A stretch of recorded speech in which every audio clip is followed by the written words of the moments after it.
Bismillah, Assalamualaikum warahmatullahi wabarakatuh. Alhamdulillah, wassalatu wassalamu ala rasulillah wa ala alihi wa sahbihi wa mawalah, la nabiyya wa la rasulahu ba'dah. Alhamdulillah sahabat sekalian, program Iqra yang Allah muliakan. Pada kesempatan kali ini kita akan membahas sahabat Rasulullah yang sangat mulia, yaitu adalah Sa'ad bin Abi Waqqas. Kisah ini adalah menggambarkan seorang tokoh, yaitu pemuda Makkah dari keturunan yang sangat terhormat, dari ibu bapak yang sangat mulia. Nama pemuda itu adalah Sa'ad bin Abi Waqqas radhiyallahu anhu. Tatkala cahaya kenabian memancar di kota Makkah, Sa'ad masih muda sekali, penuh perasaan belas kasih, banyak berbakti kepada ibu dan bapaknya, dan sangat mencintai keluarganya. Walaupun Sa'ad berusia menjelang usia 17 tahun, namun ia telah memiliki kematangan berpikir dan kedewasaan dalam bertindak. Ia tidak tertarik kepada aneka macam permainan-permainan dan kegemaran para pemuda sebayanya. Bahkan ia mengarahkan perhatiannya untuk bekerja membuat panah, memperbaiki busur, dan berlatih memanah, seolah-olah dia sedang menyiapkan diri untuk sesuatu pekerjaan yang besar. Ia tidak puas dengan kepercayaan agama yang sesat dianutnya serta bangsanya ini, serta kerusakan masyarakat yang seolah-olah ia menunggu uluran tangan yang kokoh dan kuat, penuh kasih sayang untuk merubah dari kegelapan zaman ini menjadi zaman yang terang benderang. Ketika Allah Subhanahu wa Ta'ala mengutus dan menjadikan Rasulullah sebagai nabi dan menutup para rasul, Sa'ad segera memenuhi panggilan yang berisi petunjuk dan hak ini, yaitu adalah agama Islam, sehingga ia tercatat sebagai orang yang ketiga atau keempat yang masuk Islam.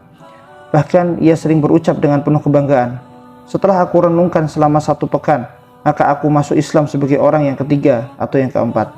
Rasulullah SAW sangat bersukacita dengan apa yang terjadi, yaitu adalah Islamnya Sa'ad bin Abi Waqqas, karena beliau melihat pribadi Sa'ad terdapat ciri-ciri kecerdasan dan kepahlawanan. Keturunan dan status sosialnya yang mulia dan murni melapangkan jalan baginya untuk mengajak pemuda-pemuda Makkah untuk mengikuti langkahnya masuk Islam seperti dia.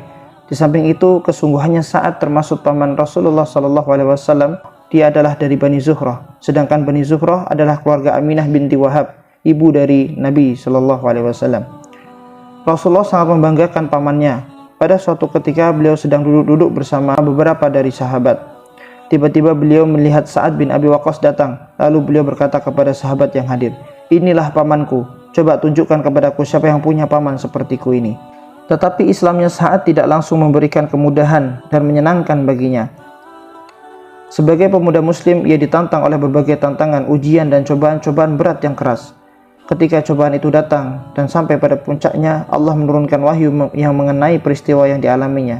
Sa'ad bin Abi Waqqas bercerita, "3 malam sebelum aku masuk Islam, aku bermimpi seolah-olah aku tenggelam dari kegelapan yang ditindih dan menindih. Ketika aku sedang mengalami puncak kegelapan itu, tiba-tiba kulihat bulan memancarkan cahaya sepenuhnya. Aku ikuti bulan itu. Aku melihat 3 orang yang telah lebih dahulu daripadaku mengikuti bulan tersebut. Maka itulah adalah Zaid bin Haritsah, Ali bin Abi Thalib, dan Abu Bakar As-Siddiq. Aku bertanya kepada mereka, 'Sejak kapan Anda bertiga di sini?' Lalu mereka menjawab, 'Belum lama.' Setelah siang itu, aku mendapat kabar Rasulullah SAW mengajak orang-orang untuk memeluk Islam secara diam-diam. Lalu aku yakin bahwasanya Allah Subhanahu wa Ta'ala sungguh menghendaki kebaikan bagi diriku dengan Islam yang dibawanya ini, dan mengeluarkanku dari kegelapan untuk menuju cahaya yang terang benderang. Aku segera mencari beliau hingga aku bertemu dengannya pada suatu ketika dia sedang salat asar. Aku menyatakan masuk Islam di hadapan beliau. Belum ada orang yang mendahului masuk Islam selain mereka bertiga, seperti yang terlihat dalam mimpiku." Saat melanjutkan kisahnya dalam masuk Islam, "Ketika ibuku mengetahui aku baru masuk Islam, dia marah bukan kepalang. Padahal aku ini adalah anak yang sangat berbakti dan mencintainya. Ibuku memanggilku lalu berkata, 'Wahai Sa'ad, agama apa yang kau anut ini, sehingga engkau meninggalkan agama ibu dan bapakmu? Demi Allah, engkau harus meninggalkan agama barumu ini, atau aku akan mogok makan dan minum sampai aku mati. Biar pecahlah jantungmu untuk melihatku dengan penyesalan ini, karena tindakanmu sendiri.' Lalu Sa'ad menjawab, 'Jangan lakukan itu, hai ibu, tetapi aku tidak akan meninggalkan agamaku walau bagaimanapun.' Terakhir, Sa'ad mendatangi ibunya untuk membujuknya supaya ia mau makan dan minum walaupun cuma sedikit. Tetapi seorang ibu ini sangat keras kepala. Beliau tetap menolak dan bersumpah akan tetap mogok makan sampai ia mati. Sa'ad berkata kepada ibunya, Demi Allah, seandainya ibu mempunyai 1000 nyawa pun, kalau nyawa itu keluar satu persatu dari tubuh ibu, dan ibu memaksa agar aku keluar dari agamaku yang saat ini, maka aku tidak sedikit pun meninggalkan agamamu ini karenanya. Tatkala ibu melihatku bersungguh-sungguh dengan ucapan itu, ia pun mengalah. Lalu ia menghentikan mokok makan dan minum itu dengan perasaan terpaksa. Maka Allah Subhanahu wa taala menurunkan firman-Nya, "Wa in jahadaka 'ala an tusyrika bi ma laysa laka bihi 'ilm, fala tuti'huma wa shahibhuma fid dunya ma'rufa."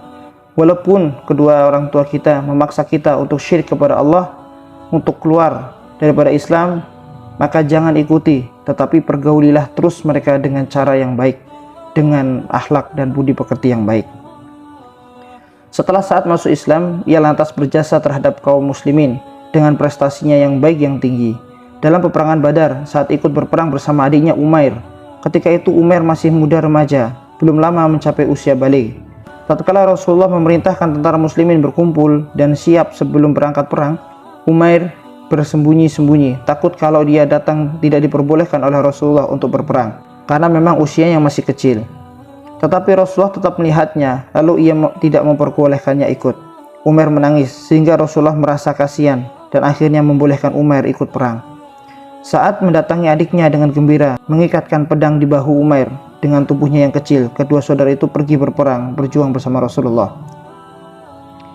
Seusai peperangan, saat kembali ke Madinah seorang diri, sedangkan adiknya Umair tinggal di bumi Badar menjadi syuhada. Saat merelakan adiknya ke pangkuan Allah Subhanahu wa taala dengan mengharap ridho darinya. Ketika tentara muslimin lari kocar-kacir dalam peperangan Uhud, Rasulullah SAW tinggal di medan tempur dengan kelompok kecil di antara kaum muslimin, tidak lebih daripada 10 orang. Satu di antaranya adalah Sa'ad bin Abi Waqqas. Saat berdiri melindungi Rasulullah dengan panahnya. Tidak ada satupun anak panah yang dilepaskan Sa'ad dari busurnya, melainkan selalu mengenai daripada sasaran dengan jitu. Puncak kejayaan Sa'ad ialah ketika Khalifah Umar bin Khattab bertekad menyerang kerajaan Persia untuk menggulingkan pusat pemerintahannya dan mencabut agama yang berhala itu ke akar-akarnya di permukaan bumi. Khalifah Umar memerintahkan kepada setiap gubernur di wilayahnya, di wilayah kekuasaannya, supaya mengirim setiap orang yang mempunyai senjata atau kuda, atau setiap orang yang mempunyai keberanian, kekuatan, dan orang yang berpikiran tajam. Maka tumpah luahlah di Madinah para pejuang muslim di setiap pelosok. Setelah semuanya selesai melapor, Khalifah Umar bin Khattab berunding dengan para pemuka yang berwenang. Siapa kiranya yang pantas, yang dipercayai, dan yang diangkat menjadi panglima angkatan perang dalam peperangan itu. Maka semua bersepakat bahwasanya Sa'ad bin Abi Waqqas. Lalu Khalifah menyerahkan panji kaum muslimin kepadanya dengan resmi dalam pengangkatan menjadi panglima. Sewaktu angkatan perang yang besar itu hendak berangkat, Khalifah Umar berpidato dengan amanat dan memerintahkan kepada Sa'ad bin Abi Waqqas, "Wahai Sa'ad, janganlah engkau terpesona sekalipun engkau paman Rasulullah dan sahabat beliau. Sesungguhnya Allah tidak menghapus suatu kejahatan dengan kejahatan, tetapi Allah menghapus kejahatan dengan kebaikan. Wahai Sa'ad, sesungguhnya tidak ada hubungan kekeluargaan antara Allah dengan seorang melainkan dengan menaatinya. Segenap manusia sama di sisi Allah, baik dari bangsawan maupun rakyat jelata. Allah adalah Tuhan mereka dan mereka adalah hamba-hambanya. Perhatikanlah cara Rasulullah dan engkau telah mengetahuinya, maka tetaplah ikuti cara beliau itu. Maka berangkatlah pasukan yang berkahi Allah menuju sasaran yang ia tuju. Di dalamnya terdapat 99 orang bekas para pahlawan perang Badar, lebih kurang 319 orang para sahabat yang tergolong dalam baiat Ridwan, dan 300 orang pahlawan yang ikut dalam penaklukan Mekah bersama Rasulullah SAW, serta 700 putra-putra para sahabat dan pejuang-pejuang muslim lainnya, yang keseluruhan totalnya berjumlah 30.000 orang.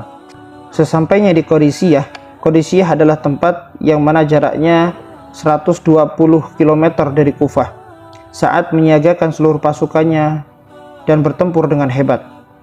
Pada hari itu kaum muslimin bertekad dan mengepung seluruh musuh dengan ketat, lalu maju ke depan dari segala arah sambil membaca takbir. Pada pertempuran kali itu, kepala Rustam, yaitu panglima tentara Persia, berpisah dengan tubuhnya oleh lembing yang dilontarkan oleh kaum muslimin.